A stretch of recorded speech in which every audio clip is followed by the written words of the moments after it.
After 70, there are things that used to bother us all our lives that suddenly become unimportant.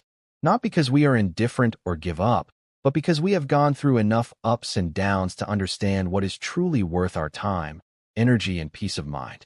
Age does not only bring marks on the body, it also brings with it a kind of silent wisdom, not from books or advice from others, but from life experiences, from the things we have lost, kept, loved, and let go of. At this age, we begin to look back on life not with regret, but with understanding. The things that used to keep us awake, used to be pressure to keep up, now seem like unnecessary burdens. They used to have meaning, but now they don't. And that is not a sign of fatigue, but a testament to maturity. Because once you realize what's no longer worth caring about, you have more space in your mind to receive what's truly precious: health, purpose, connection, and inner peace. Life doesn't get lighter, but you learn to carry it differently. Lighter, more consciously. You start making choices not based on what others say, but on what's inside. You learn that you don't have to please everyone. You don't have to follow a certain model, and you don't have to hold on to things that hurt you just because the past was important. You start living at your own pace, with the confidence that comes from knowing who you are, and that you don't need validation from others. As you move into your 70s and beyond, there will be things you find yourself letting go of, and strangely enough, when you let go, you'll find yourself lighter and more at peace. There's no more comparison, no more regret, no more trying to prove something. Instead, there is peace in doing what you love, living the life you choose, and forgiveness, not just for others, but for yourself. In this article, we will explore 7 things that used to weigh heavily on your mind, but have become less important after 70. These are not far-fetched philosophies, but truths learned from experience, confirmed over time, and shared by people who have lived each stage of life to the fullest. If you are looking for ease, permission to be true to yourself, this article is for you. Number 1. The opinions of others no longer matter. As we grow older, particularly after the age of 70, one of the most liberating realizations is this: the opinions of others no longer hold the power they once did. In our youth, and even well into middle age, we often measure ourselves against the yardsticks of others. We wonder if we're doing enough, earning enough, looking young enough, or living a life that seems successful in the eyes of society. Every choice we make, from career decisions to how we raise our children, to what we wear or say, seems to be filtered through an invisible lens of public judgment. But something quietly transformative happens as the years pass. We begin to see that those opinions were never truly ours to carry. After 70, most people no longer feel the need to prove themselves. The desire to be liked, admired, or even understood by everyone fades, and in its place grows a quieter, stronger sense of self.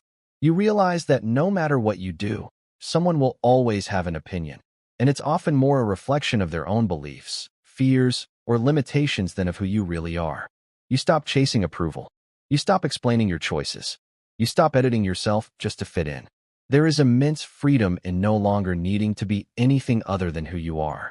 This shift is not born of bitterness or arrogance, but from clarity. Over the years, you've likely worn many roles: worker, parent, spouse, caretaker, leader, and you've carried the weight of expectations, both real and imagined.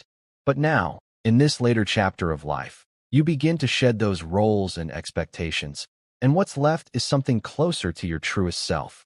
You speak more honestly. You prioritize what truly matters. You choose peace over performance.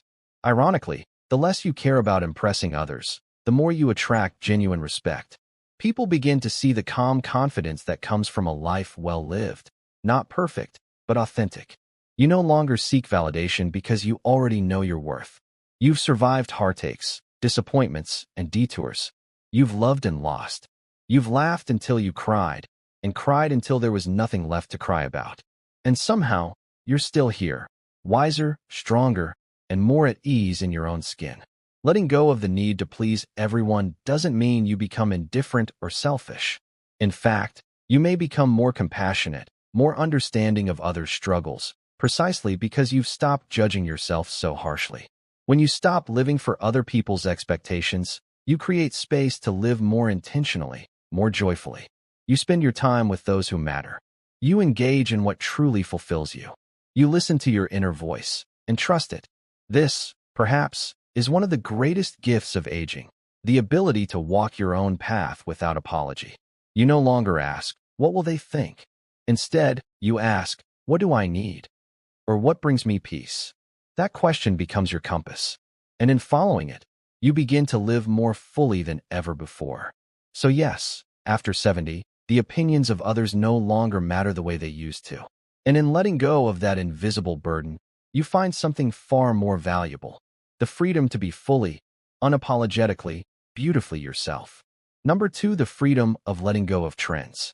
There comes a time in life, especially after the age of 70, when you realize that following trends no longer holds any real appeal. In your younger years, trends seemed to define everything: how you dressed, what you ate, how you decorated your home, the way you spoke, even what you believed. You watched as the world rushed from one next big thing to another, always pushing the idea that if you weren't keeping up, you were falling behind. But eventually, with age and wisdom, comes a quiet but powerful truth. Trends are fleeting, and chasing them is exhausting and often meaningless. After 70, you begin to see just how much of life's energy was once spent trying to stay current.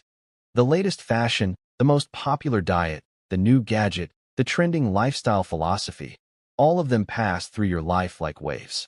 Some you embraced, others you resisted, but in the end, very few had lasting value. Most trends came and went, leaving behind little more than clutter in your closet or a passing regret for time or money wasted. The irony is, while trends are marketed as tools for self-expression, they often lead us further away from our authentic selves. When you stop chasing trends, you start living on your own terms.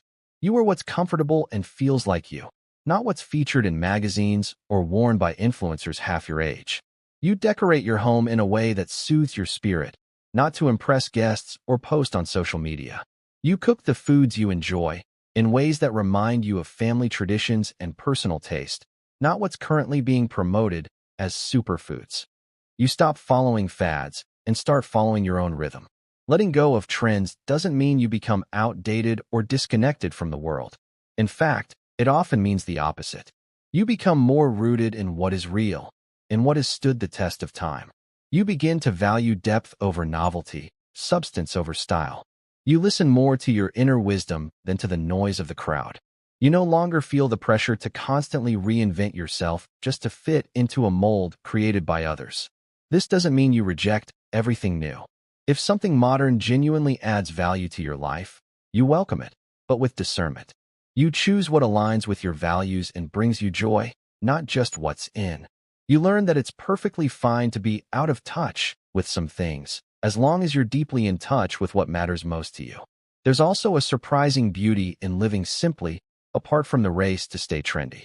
You find elegance in the familiar, charm in the old-fashioned, and wisdom in the well-worn. Whether it's the way you dress, the books you read, or the way you spend your time, each choice reflects you, not a passing cultural whim. That kind of authenticity brings peace. You're no longer performing. You're simply living. Perhaps the greatest reward of stepping away from trends is that you begin to understand what it means to be timeless. Trends may come and go, but your spirit, your memories, your values, they endure. You find joy in small rituals, lasting friendships, and quiet moments that have nothing to do with what's trending. You don't need to be in style to be relevant. Your life is your legacy, and it's built not on trends, but on truth. Number 3, regret has its time, then it must pass. There's a certain heaviness that can settle in after 70, a weight made not of years, but of memories. Some are warm and comforting, others are sharp and unforgiving. It's in these quiet moments of aging that past choices can rise again, not as distant recollections, but as regrets. You remember the words you didn't say, the apologies left unspoken, the people you hurt, or the risks you didn't take. You wonder how your life might have turned out if only you'd done things differently. Regret is a shadow that often grows longer with time, and if you let it, it can dim even the brightest days of old age. It's natural to look back. A long life brings with it a long past, and with age comes perspective, the ability to finally see how one decision led to another, how one mistake became a pattern, or how a single choice may have changed everything. You remember the job you should have left earlier, the relationship you should have fought for or walked away from. You remember the child you didn't spend enough time with, the friend you lost touch with, the dreams you postponed until they quietly faded. Sometimes the regrets are small but persistent. Sometimes they're overwhelming. But in both cases, they tug at the heart in the same way, quietly, painfully, and often late at night. But here is a truth that aging slowly teaches you. Regret, though it has its place, cannot be allowed to take root. It has its season, its rightful time to be felt, mourned, and learned from, but then it must be let go. Because what's done is done, and no amount of remorse can rewrite the past. You begin to realize that regret, if held too tightly, becomes a kind of punishment you carry every day. And you deserve better than that. You've lived long, endured much, and loved deeply. You owe yourself peace. Letting go of regret is not the same as forgetting.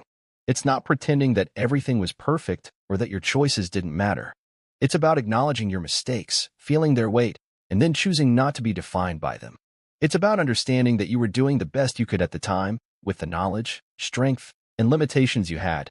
With age, you learn to extend to yourself the same compassion you've given others for years. You stop judging your past self so harshly. You stop expecting a lifetime of perfection from a human heart that was always learning. You also begin to see how even your regrets shaped you. The wrong turns taught you resilience. The missed chances deepened your appreciation for the ones you didn't miss. The painful relationships taught you about boundaries, love, and forgiveness. And in some strange way, the very things you wish you could undo are the same things that helped you grow. They made you kinder, wiser, more understanding. There is power in accepting your past for what it was: imperfect, messy, beautiful. It frees you to live the years you have left with more grace. You no longer try to rewrite your story. You simply choose to live the next chapter with more presence, more honesty, more care. Regret may have once been your companion, but it no longer has to be your guide. Because in the end, your past does not define you. What you choose to do now does. And there is still time to heal, to reconnect, to forgive, to laugh, to love. Time to say what matters. Time to be at peace. And perhaps that is the greatest gift of growing older, the chance to let go of regret and hold on to what's truly important. Number 4. The silent trap of comparison. One of the quietest but most persistent thieves of joy in later life is comparison. Even in our 70s, 80s, and beyond, we can find ourselves measuring our lives against those of others, friends, neighbors, siblings, or even strangers we barely know. It can start subtly. A passing remark about someone's travels, a neighbor's seemingly perfect family, an old friend who appears healthier, more active, or more fulfilled. And just like that, we begin to question ourselves. Why didn't my life turn out like that? Why am I dealing with health issues when they're still hiking mountains? Why do I feel so alone when others are constantly surrounded by loved ones? It's easy to forget that everyone's life is layered. What we see from the outside is just the surface. Behind every smiling face is a history of struggles, regrets, quiet battles, and personal sacrifices. But comparison rarely allows for nuance. It simplifies, distorts, and often leaves us feeling inadequate. In youth, we compare careers, houses, bank accounts. In later years, we compare health, family relationships, or the seeming success of our aging. But no matter our age, the result is the same: a quiet erosion of self-worth. The irony is that as we grow older, we're supposed to gain perspective. We're meant to understand that each life is unique, that no two journeys are the same. And yet, comparison still sneaks in through the cracks. It tells us we failed if we haven't aged gracefully, if we haven't stayed active, if we haven't kept all our relationships intact. It's a cruel standard, and it robs us of the beauty that exists in our own story. Maybe your body is not as strong as it once was. Maybe your children live far away, or your spouse has passed on. Maybe the retirement you dreamed of looks nothing like reality. These truths can be painful, and they deserve space. But they do not make your life lesser than someone else's. What matters is the life you've lived, the kindness you've given, the challenges you've faced, the quiet courage you've shown every single day. What we often fail to remember is that many people are comparing themselves to us. Someone else may look at your resilience with admiration. Someone may envy your wisdom, your patience, or the way you always manage to smile even when things are hard.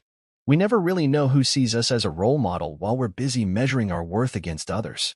The path to peace in older age is paved with acceptance of ourselves, our past, our limitations, and our gifts.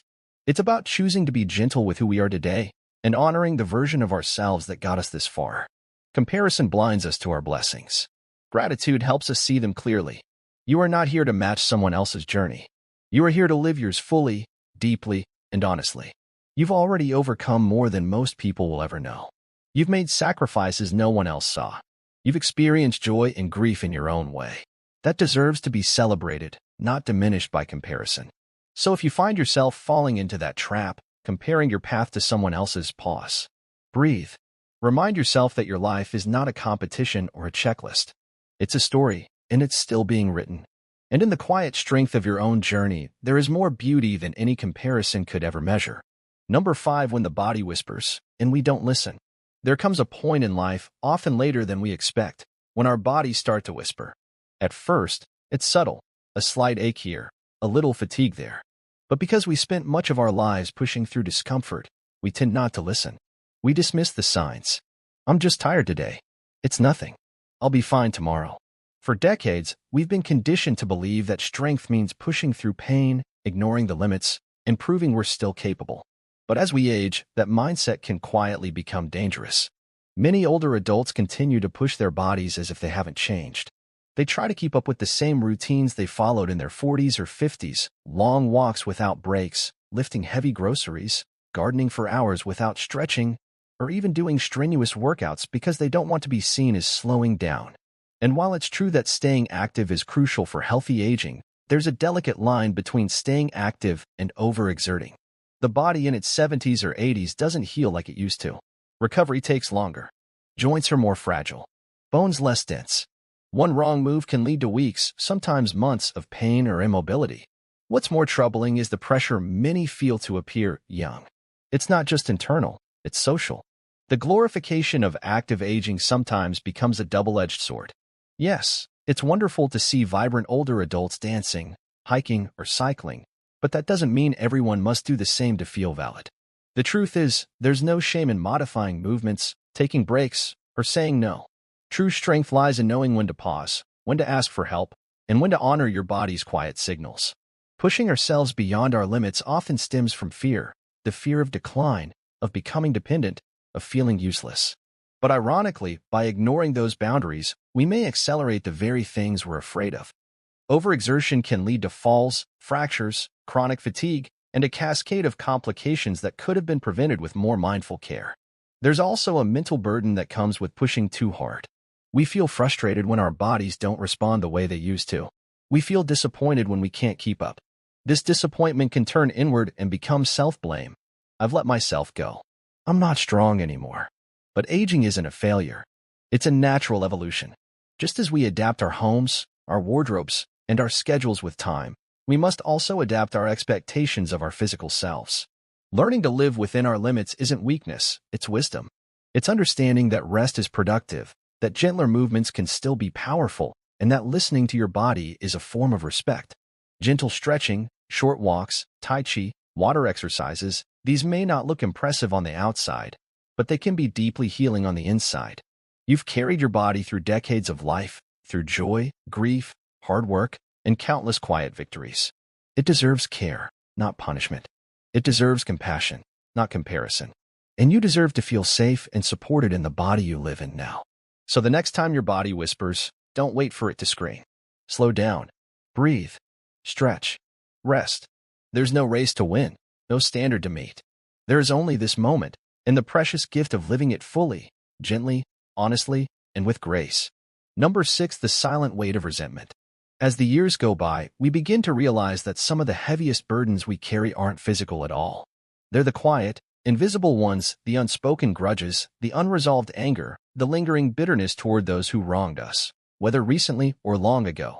Resentment doesn't arrive all at once. It builds slowly, often without our full awareness, like sediment at the bottom of a still pond. And before we know it, it settles in, taking root in our hearts and minds, coloring how we see the world and how we experience our lives. Some people carry resentment from events that happened decades ago, a betrayal from a sibling, harsh words from a parent, unfair treatment from a colleague, a broken friendship that never healed. The other person may have moved on. They might not even remember the incident. But for the one holding on, it still feels fresh. That pain gets replayed like a film reel, looping quietly in the background of their daily life. And the older we get, the more we realize how much energy it takes to keep holding on to that anger. There's a common misconception that forgiveness is about the other person, that by forgiving, we're excusing their behavior or letting them off the hook. But forgiveness, true forgiveness, isn't about them. It's about setting ourselves free. It's about choosing peace over poison, release over resentment. Holding on to hatred doesn't punish the one who hurt us. It punishes us. It seeps into our thoughts, affects our sleep, clouds our joy, and creates distance in our relationships, even with those who had nothing to do with the original pain. Many older adults find themselves growing bitter, not because life has been especially cruel, but because they've never given themselves permission to let go of old wounds. They cling to the narrative that they were wronged, and often they were, but in doing so, they replay that pain over and over. It becomes part of their identity. But living like this is like drinking poison and hoping the other person will suffer. In the end, resentment robs us of the peace we desperately crave in our later years. Letting go doesn't mean forgetting. It doesn't mean pretending the hurt never happened. It means acknowledging it, honoring the truth of how it made us feel, and then gently releasing it, because we deserve to move forward. Because we deserve peace. We deserve mornings without tension, conversations without bitterness, and memories that don't hurt when they surface. It's never too late to forgive not just others, but ourselves too. We all make mistakes. We've all said things we regret, missed chances to make things right, or stayed silent when we should have spoken up. But self-resentment is just as heavy. The older we grow, the more important it becomes to treat ourselves with the same grace we try to offer others. Life is too short to carry the weight of everything we couldn't fix. Peace isn't something that finds us by accident. It's a choice, a practice, a quiet decision we make, day by day, to loosen our grip on what no longer serves us. And in doing so, we make room for healing, joy, and the lightness that only comes when we finally decide to stop carrying what has long since passed. In the end, we don't find peace by changing the past. We find it by changing our relationship with it. Number 7, the illusion of deadlines. In life, it's easy to feel like we're constantly racing against the clock, not our own, but someone else's. There's a silent pressure that creeps in from childhood, reinforced by family, culture, and society, telling us when we should have things figured out. Graduate by this age. Get a stable job by that one. Marry before you're 30. Have kids. Buy a house. Climb the ladder. Retire with grace. It sounds orderly on paper, but in reality, life rarely follows such neat timelines. And yet, many people spend their lives feeling behind, not because they've failed, but because they've been chasing a clock that was never theirs to begin with. We measure ourselves against our peers, watching as they hit milestones we haven't yet reached or maybe never will. We compare relationships, careers, finances, and even appearances. If we're not careful, this comparison game becomes a quiet thief, stealing our joy and convincing us that we're not enough. But the truth is, life isn't a race. There's no universal schedule for happiness, success, or fulfillment. Some people find love at 20, others at 60. Some discover their passion early, while others stumble upon it after decades of searching. There are people who thrive in their careers straight out of university, and others who bloom after leaving a job they thought they'd have forever. Each path is unique. Each timeline is valid. But when we constantly compare ours to someone else's, we start to doubt our own pace, our own journey, and even our own worth. This obsession with keeping up often leads to decisions rooted in fear rather than authenticity. People rush into relationships they're not ready for, take jobs they don't love, or suppress dreams because they seem too late. But what if we stopped asking, "Am I on time?" and started asking, "Am I true to myself?" What if the real goal isn't to be fast or early, but to be honest, aligned, and at peace? As we grow older, we begin to see that the people who live with the most contentment aren't necessarily the ones who followed a script. They're the ones who wrote their own. They gave themselves permission to be out of sync with the crowd. They paused when they needed rest. They changed directions when something no longer fit. They allowed themselves to arrive late to things that mattered deeply: love, clarity, courage, purpose, because they knew that arriving authentically is better than arriving early. There's a quiet confidence that comes from living on your own timeline. You no longer feel the need to prove anything. You stop measuring your life by what you haven't done yet and start honoring what you have. And in that space, you find freedom, the freedom to grow at your own pace, to celebrate small wins, and to redefine what success means to you. The truth is, there is no deadline for becoming who you're meant to be. There is only this moment and the choices you make within it. Whether you're starting over, slowing down, or simply figuring things out, you are not behind. You are exactly where you're supposed to be. So take a breath. Step off the racetrack. Let others run their race and trust that your journey, though different, is no less valuable, no less beautiful, and no less worthy of respect. When we were young, we were taught that life should follow a clear path. Finish school at the right age, get married before 30, have a stable career before 40, and retire after 60. But as we get older, we realize that life doesn't follow a fixed script. Each person has their own journey, with unexpected twists and turns and different stops. Trying to follow someone else's timeline only makes us tired, stressed, and sometimes miss out on the precious things we already have. For the elderly, this message becomes even more meaningful. Many people after 60 often feel disappointed that they haven't achieved what they should have: a large savings account, a complete family, or a clear achievement. But the truth is, no one is really late in life. Some people find joy in their 70s, others learn to paint, dance, or right after retirement. Some deep relationships begin when their hair is gray, and some start fresh in what some people call old age. What matters is not how far you have come compared to others, but whether you are living true to yourself. When you stop to listen to your heart, you will see that every day is still an opportunity to love, to learn, to forgive, and to start over if necessary. Life is not a race. No one is waiting for you at the finish line, and there is no reward for coming early. Happiness comes from living each moment to the fullest, on your own terms. So let go of the pressure of being on time, and allow yourself to live at a pace that feels right to you. Thank you for joining us today. We'd love to hear from you. Leave a comment below and share one thing you learned today and how you plan to use it in your life. Your thoughts are important to us, so don't hesitate to share them. Reading your comments gives us great motivation and encouragement. If you enjoyed this video and found it helpful, please like, subscribe, and share. Your support helps us continue creating good content to inform and inspire you. Thanks for watching, and we look forward to seeing you in the next video.